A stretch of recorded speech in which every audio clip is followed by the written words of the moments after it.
Michael O'Dowd, Ballycrispin, Kesselmaine, County Kerry. I'm a dairy farmer here. We milk 40 cows. We do apples and we do turkey-head chickens, and we also have honeybees. I want to discuss with the Minister that there is room for the likes of the smaller dairy farm. They don't seem to be much talk anymore. It's all about dairy expansion. I feel that there's room for the likes of us as well. I want to show him what we do for that we're harness to the environment, and show him the bees and the trees.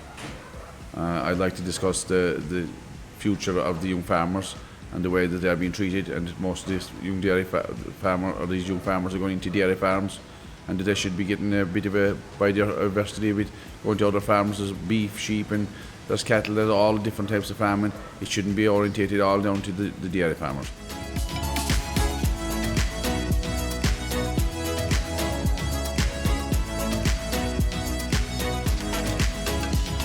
My name is Dennis Galvin from Lisbole. I'm a dairy and sheep farmer. I've been farming here 35 years now. Back in 2018, I was chosen as an ambassador for the Dingle ESB project, and we have technologies here in the home. We also have an electric car, and on from that I decided I could set up the West Kerry Dairy Farmers SEC, which consists of 130 dairy farmers. It's a sustainable energy community of dairy farmers. We've had funding from the SEAI. We have now completed our energy master plan, and we'll be taking actions on the farm to address energy and electricity usage. By reducing those, we'll reduce our carbon footprint per litre of milk produced on every farm, without ever touching biodiversity. Back in 2013, we installed a heat exchanger down on the farm. That takes the heat from the cooling process of the milk and converts it to water. So actually that has saved me thousands of euro over the period of time in electricity. That could be deployed in every dairy farm in the country. It would make a massive difference. Other things we found from our energy master plan: PV panels. We have the roof space. We should be allowed to utilise it. We're not trying to make millionaires out of ourselves, but if we can return power to the grid and get a tiny bit for it, again, we're pulling down our carbon footprint.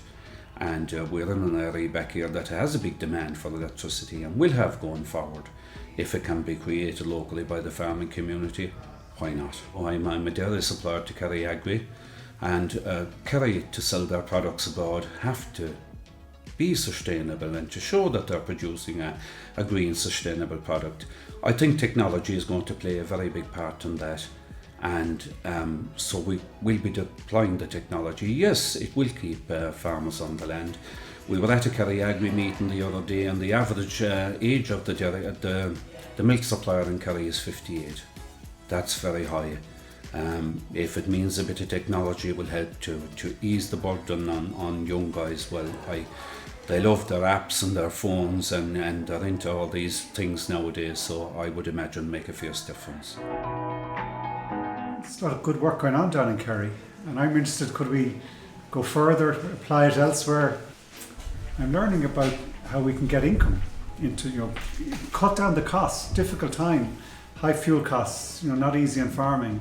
And here we are, we're in Denny Galvin's farm. People will have seen and heard a lot about the work he and others are doing, and it's kind of been smart and it's been enterprising in our farms, monitoring, what soil temperature, what rain, what's happening, where's the wind.